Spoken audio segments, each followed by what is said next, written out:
Hello student, आज आपण period of simple pendulum in order medium आपण आतापर्यंत पिरियड ऑफ सिंपल पेंडुलम आपण एअरमध्ये कन्सिडर केला होता. म्हणजे एअरचं फ्रिक्शन किंवा विरोध त्या ठिकाणी होत नसायचा. त्यामुळं सिंपल पेंडुलमच्या पिरियडचा फॉर्म्युला काय आला होता? Capital T is equal to 2 pi into square root of L divided by G. आता मी या ठिकाणी काय म्हणतोय, पिरियड ऑफ सिंपल पेंडुलम कशा ऑर्डर मीडियम मध्ये, आणि म्हणून या ठिकाणी हा सिंपल पेंडुलम घेतलाय आणि हे रेड कलरचं ऑर्डर मीडियम दाखवलंय. मग या मीडियमचं हे मीडियम आहे. मग या मीडियमचं डेन्सिटी काय, रो एम असं म्हणतात. आणि हा जो गोळा आहे त्याची डेन्सिटी काय, रो बी. आणि मग रो बी काय, the density of the ball. Rho m काय, डेन्सिटी ऑफ मीडियम, ज्या मीडियम मध्ये तो ऑसिलेट होणार आहे. मग या ठिकाणी मला सांगा, तो सिंपल पेंडुलम कधी ऑसिलेट होईल रे? कुणाची डेन्सिटी जास्त असेल कन्सिडर करा. समजा मी या ठिकाणी आपण इटाचं बांधकाम केलं, भिंत केली आणि त्या भिंतीत गोळा ठेवला, तो ऑसिलेट होईल का? ऑसिलेट नाही, कारण त्याची डेन्सिटी जास्त आहे. एअरमध्ये ऑसिलेट होईल का? यस, कारण एअरची डेन्सिटी गोळ्याच्या डेन्सिटीपेक्षा कमी. पाण्याची डेन्सिटी जास्त आहे की कमी? तर पाण्याची डेन्सिटी, लिक्विडची डेन्सिटी सॉलिड पेक्षा कमी, म्हणजे त्या गोळ्यापेक्षा कमी. म्हणून सिंपल पेंडुलम म्हणून ऑसिलेट कधी होईल? जेव्हा त्या बॉबची डेन्सिटी ही मीडियम पेक्षा जास्त असेल, म्हणजेच मीडियमची डेन्सिटी बॉबच्या डेन्सिटी पेक्षा कमी असली पाहिजे, अन्यथा तो ऑसिलेट होणार नाही. तो ऑसिलेट होणार नाही म्हणजे सिंपल पेंडुलम म्हणून काम करणार नाही, बरोबर ना? मग या ठिकाणी पहा, ज्यावेळेस हा लिक्विड मध्ये बुडतो, कन्सिडर करा, समजा एखादी कढई आणि त्यात पाणी भरलेले फुल आणि तुम्ही जाऊन बसला, काय होईल? पाणी सांडेल. किती सांडेल? तुमच्या आकारा एवढं, जेवढं तुमचं आकारमान पाण्यात बुडलं. हे कुणी सांगितलं? Principle of, that is the Archimedes principle. हे काय? Archimedes principle. Whenever the any body immersed inside the liquid, then how much amount of liquid is the displaced? It is equal to the volume of that body. किती व्हॉल्यूमचं liquid displace होतं? जेवढं volume. किती वेटचं म्हणलं नाही, किती मासचं म्हणलं नाही. Mass is equal to rho v, कारण लिक्विडची डेन्सिटी वेगळी, बॉडीची डेन्सिटी वेगळी. पण ज्यावेळेस बॉडी बुडते त्यावेळेस लिक्विड किती डिस्प्लेस होतं? त्या बॉडीच्या आकारमाना एवढं, बॉडीच्या व्हॉल्यूम एवढं. मग या ठिकाणी ज्यावेळेस ही बॉडी, हा बॉल लिक्विड मध्ये या मीडियम मध्ये बुडतो, त्यावेळेस तो किती डिस्प्लेस करत असेल लिक्विड? याच्या आकारमाना एवढं, बॉडीच्या, बॉबच्या. आणि डिस्प्लेस झालेल्या लिक्विडचं व्हॉल्यूम आणि बॉडीचं, बॉबचं व्हॉल्यूम सेम असेल तर डेन्सिटी माहिती आहे लिक्विडची तुम्हाला. मग m is equal to rho v. V काय? बॉडीचा आणि ते डिस्प्ले झालेलं. हे एम घेतलं की हे कुणाचं? मीडियमचं मास झालं. मग जेवढं डिस्प्ले झालेलं मास आहे त्याचं जे वजन येईल, हे काय काम करतं? तर अप थ्रस्ट फोर्स. काय काम करतं? Up thrust force. मला सांगा, समजा तुमचं वेट आहे डाऊनवर्डला एम दिशेने, बरोबर? जोपर्यंत तुम्हाला अपवर्ड कोणी फोर्स ऍक्ट करत नाही आणि तुम्हाला liquid medium up thrust force काही ऍड करत असेल, रो एम इंटू व्ही जी, तर याची डायरेक्शन डाऊनवर्ड आहे, याची अपवर्ड आहे, तर तुम्हाला जाणवणारं वेट किती? त्याला आपण एम जी डॅश म्हणू. त्याला काय म्हणू? M g dash.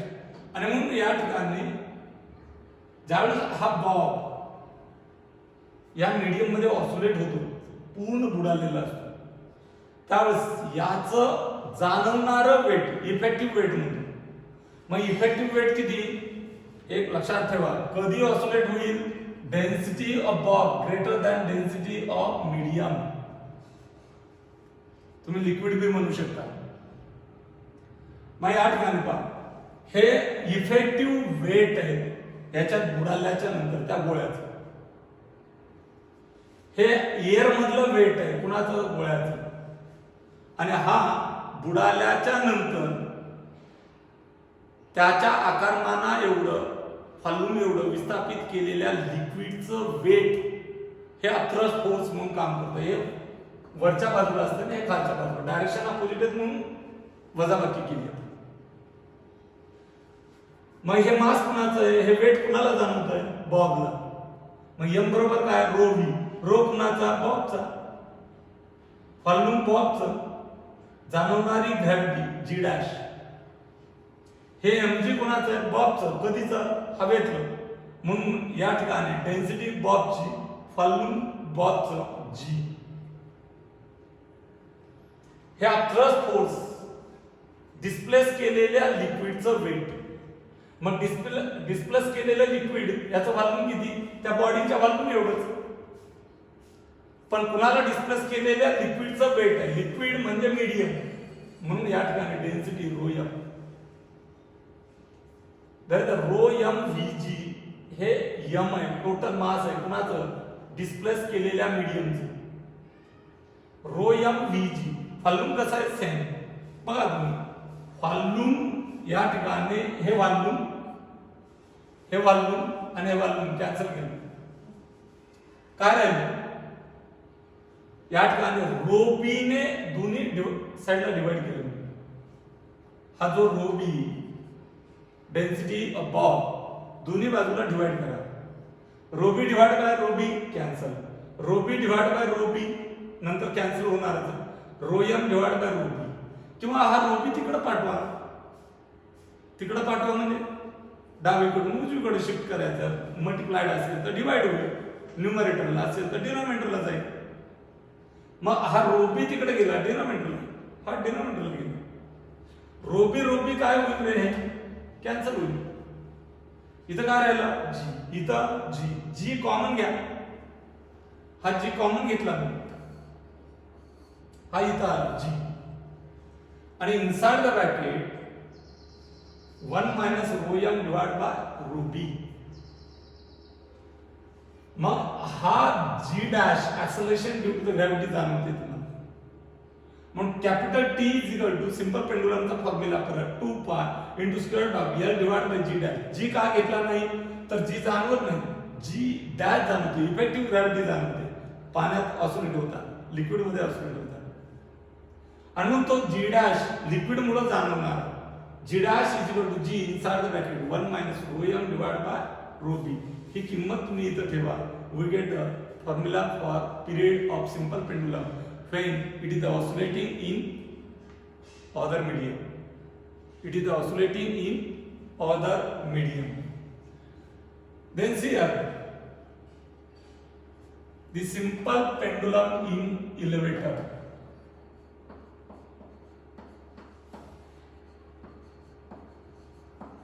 Pendulum in elevator.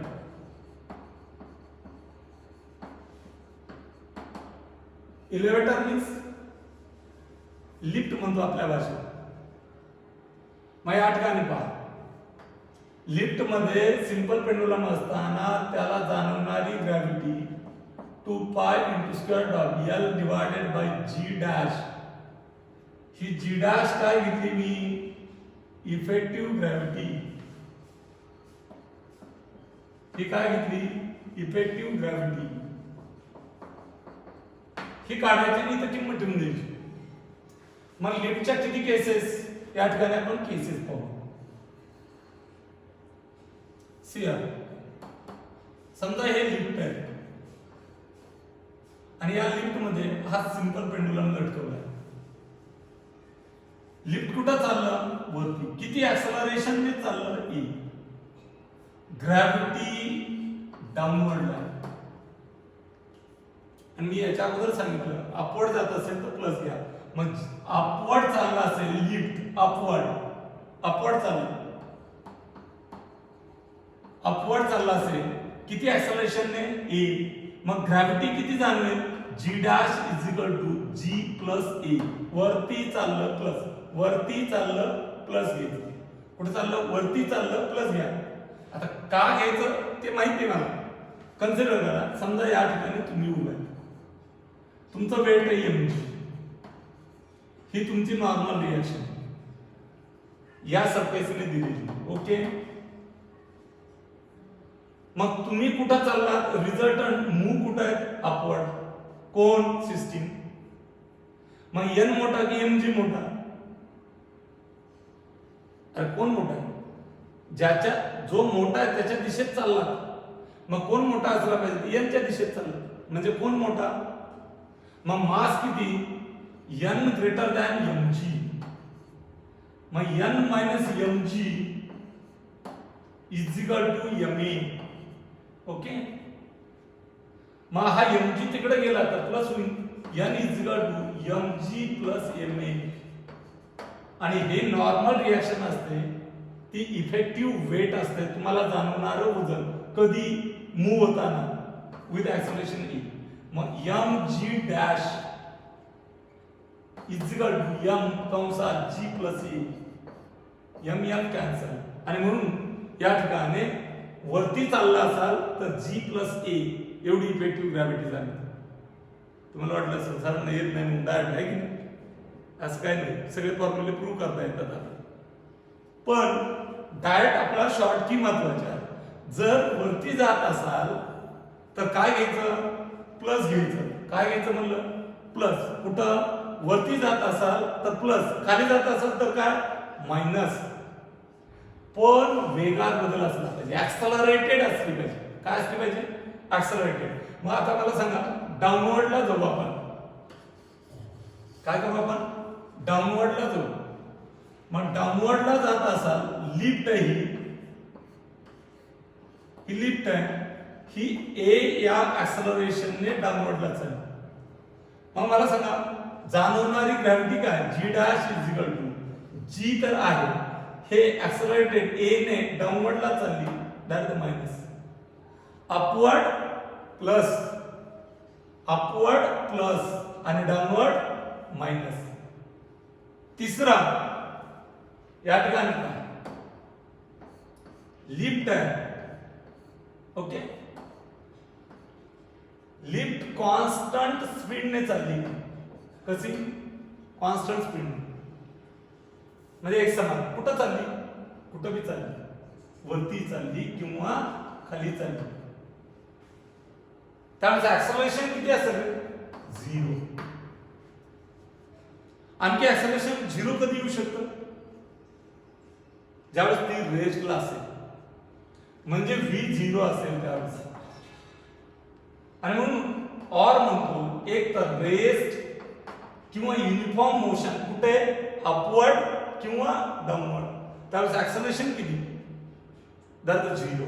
आणि मग g डॅश किती g dash is equal to g. वरती चालला असेल तर प्लस a आणि खाली चालला असेल तर मायनस a. बट a किती 0. आणि म्हणून या ठिकाणी acceleration due to the gravity ही किती तर g dash is equal to g. Okay, आता पहा आपण काय काढलं लिफ्ट मध्ये सिंपल पेंडुलम. लिफ्ट मध्ये दोऱ्याच्या साहाय्याने गोळा बांधला आणि त्यात झोका दिला आणि तो ते लिफ्ट कुठं चाललंय ते ऑसिलेट होताना वरती. दुसरी केस काय पाहिले लिफ्ट कुठं चाललंय खाली. एक समान वेगाने चाललंय का कॉन्स्टंट स्पीडने चाललंय का नाही. तिथं वेग बदलतोय ऍक्सलरेटेड मोशन. अपवर्ड जाताना ऍक्सलरेटेड आहे, डाऊनवर्ड येताना ऍक्सलरेटेड. आणि तिसरी केस मी जी पाहिली ती एक तर लिफ्ट रेस्ट असेल म्हणजे त्याला स्पीड किती 0. मग स्पीड मध्ये बदल किती 0 म्हणजे ऍक्सलरेशन किती 0. किंवा एक समान कॉन्स्टंट स्पीडने कॉन्स्टंट व्हेलॉसिटीने अपवर्ड चालला. कॉन्स्टंट व्हेलॉसिटी म्हणजे नो चेंज मीन्स ऍक्सलरेशन 0. किंवा डाऊनवर्डला कॉन्स्टंट व्हेलॉसिटीने चालला. आता व्हेलॉसिटी कॉन्स्टंट कधी असते? Direction same. लिफ्ट असं मध्ये डायरेक्शन चेंज करतं का? नाही. डाऊनवर्डला येत असेल डायरेक्शन सेम, त्याचं स्पीड सेम असेल, मॅग्निट्यूड सेम असेल, याचा अर्थ व्हेलॉसिटी सेम. व्हेलॉसिटी कॉन्स्टंट असेल तर ऍक्सलरेशन 0. म्हणजे ऍक्सलरेशन 0 कधी कधी येऊ शकतं? 3 केसेसला. एक लिफ्ट रेस्ट असेल, दुसरं लिफ्ट युनिफॉर्म व्हेलॉसिटीने वरती जात असेल, तिसरा युनिफॉर्म व्हेलॉसिटीने डाऊनवर्डला जात असेल. त्यावेळेस ऍक्सलरेशन किती? 0. त्यावेळेस effective gravity is equal to g dash is equal to g असतं. डाऊनवर्डला ऍक्सलरेटेड मोशन करत असेल तर g dash is equal to g minus a असतं, आणि अपवर्डला जात असेल तर g dash is equal to g plus a असतं. देन हियर मी इफेक्टिव्ह ग्रॅव्हिटी सांगितला. फॉर्म्युला ठेवू T is equal to 2 pi into square of simple पेंडुलमच्या दोऱ्याची लांबी. जर बॉबची रेडियस दिली नसेल तर दोऱ्याची लांबी, सिंपल पेंडुलमची लांबी घ्यायची. इथे काय असते? g dash. मग g डॅश ची किंमत किती रे? g plus a. आणि म्हणून हा फॉर्म्युला मिळाला तुम्हाला. Capital T is equal to 2 pi into square of L divided by g plus a. दुसरा इथे काय येते? T is equal to 2 pi into square of L divided by g dash, तर g मायनस a. आणि इथे काय येईल? T is equal to 2 pi into square of L divided by g dash is equal to g असतं. Okay. आता या ठिकाणी पाहू आपण. ह्याच्यात हा कुठं निघाला? खाली. हे कुठं चाललंय? खाली. मला सांगा, समजा लिफ्ट तुटलं तर लिफ्ट कुठं जाईल? खाली जाईल ना. मग खाली पडताना फ्री फॉल आहे तो. काय म्हणलं मी? लिफ्टचा रोप ब्रेकडाऊन झाला. लिफ्टचा रोप काय झाला? ब्रेकडाऊन झाला, तुटला. कशी वाटेल गंमत? जसं तुम्ही खाली यायला सुरुवात होईल. मला सांगा, आपण तर घाबरणार ना. आता समजा 10व्या मजल्यावर लिफ्ट खाली आलं आणि दोर तुटला, त्याला आपलं कोविड-19 तिकडल्या अगोदर इकडंच आपलं सुरू, बरोबर ना. म्हणजे काय होणार? आपल्याला भीती वाटणार. भीती वाटणार म्हणजे आपण आरडायला सुरुवात करतो, ओरडायला सुरुवात करतो. ऍक्च्युअल तिथं तुम्हाला फ्री फॉल जाणवतो. फ्री फॉल म्हणजे तुम्हाला तुमचं वजन जाणवत नाही. का जाणवत नाही? कारण ते लिफ्ट जे आहे त्या लिफ्टचं ऍक्सलरेशन, रोप ज्यावेळेस ब्रेकडाऊन होतो,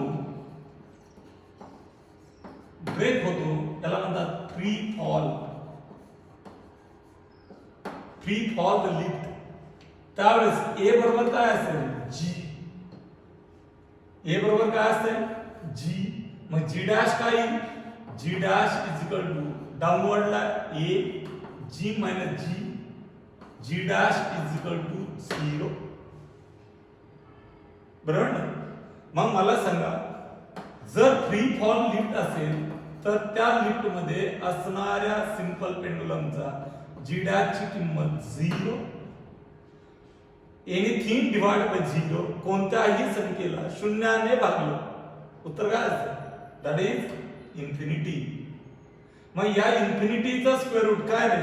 that is infinity. Infinity multiplied by 2 pi, that is infinity. Infinity means how much time taken. तो सिंपल पेंडुलम ऑसिलेट होईल की नाही सायंटिस्ट मानायला तयार नसतात. ते म्हणतात ऑसिलेट होईलच, पण किती वेळ लागेल? It take the large time, that the time period it is equal to infinity. म्हणजेच काय? तो ऑसिलेटच होणार नाही. इन्फानाइट टाइम लागतो एक ऑसिलेशन पूर्ण व्हायला. याचा अर्थ ऑसिलेटच होत नाही. पण सायंटिस्ट काय म्हणतात? It take the time to complete one oscillation. How much? That is the infinity. मग जर पिरियड इन्फिनिटी असेल तर 1 सेकंदात किती झोके पूर्ण करेल? That the n is equal to 1 by t. That the 1 divided by infinity. आणि 1 डिवाइड बाय इन्फिनिटी म्हणजे किती झोके घेतो, किती ऑसिलेशन करतो, दॅट इज 0. याचा अर्थ ऑसिलेट होत नाही. याचा अर्थ ऑसिलेट होत नाही म्हणजेच काय, whenever the free falling lift म्हणजे whenever the lift is break down, then what is the effective gravity, that is the 0, because A is equal to G. Acceleration of freely falling body, it is equal to the acceleration due to the gravity असते. त्यामुळे G dash fall downward, that is the minus, upward, that is the plus, upward, that is the plus, downward, that is the minus. Free fall downward G minus A. आणि free fall असेल तर acceleration किती, that is G. So G dash is equal to G minus G किती आलं, that is 0. So period of simple pendulum in free fall और break down or freely falling leaf, it is equal to the infinity. And if period is infinity, then how much oscillation completed in 1 second means what is the frequency, that is the 0. Then see आपण 3 cases पाहिल्या. Lift upward, that is the plus A, पण ऍक्सलरेटेड एक समान वेगाने नाही चाललं. Lift upward G dash is equal to G plus A. काय घ्यायचं अपवर्डला, प्लस घ्यायचं. डाउनवर्डला काय घ्यायचं, minus. G dash is equal to G minus A. आणि या ठिकाणी अपवर्ड की डाउनवर्ड आहे, इथं मी 3 केसेस सांगितल्या. एक तर थांबलेलं असेल जागेवर रेस्ट, फी 0, फी कॉन्स्टंट असेल, एक समान वेगाने डाउनवर्डला जात असेल किंवा अपवर्ड जात असेल. कॉन्स्टंट म्हणलं मी, कॉन्स्टंटचा अर्थ नो चेंज, याचा अर्थ ऍक्सलेरेशन किती, 0. जर ऍक्सलेरेशन 0 असेल, कधी कधी 0 असते रे, रेस्ट किंवा युनिफॉर्म स्पीडने अपवर्ड किंवा युनिफॉर्म स्पीडने डाउनवर्ड. मग अपवर्ड असेल तर प्लस ए किती, दॅट इज 0. डाउनवर्डला असेल तर मायनस ए किती, 0, बिकॉज युनिफॉर्म स्पीड. आणि मग G dash is equal to G. So T is equal to 2 pi into square root of L by G. हे सर्व चाललंय बाळांनो नीट साठी. मी तुम्हाला त्या दिवशी सांगितलं स्टेट बोर्डाचा टॉपिक संपलेला आहे. मी याच्यानंतर हे जे एक्स्ट्रा पॉइंट आहेत हे पॉइंट संपले की MCQ टाइप वाइज MCQ मी सोडून देणार आहे आणि तुम्हाला होमवर्क साठी PDF फाईल ह्या ग्रुपवरती सेंड केल्या जातील. आणि लेक्चर आवडलं तर लाईक करत जा, त्याबरोबर सबस्क्राईब करा. ज्यांनी सबस्क्राईब केलेलं नाही त्यांनी सबस्क्राईब आणि बेलचं आयकॉन बटन दाबून सौभाग्य SU या आपल्या चॅनलला लाईक आणि सबस्क्राईब करून नोटिफिकेशन कंटिन्यू मिळवत राहा. Okay, stop.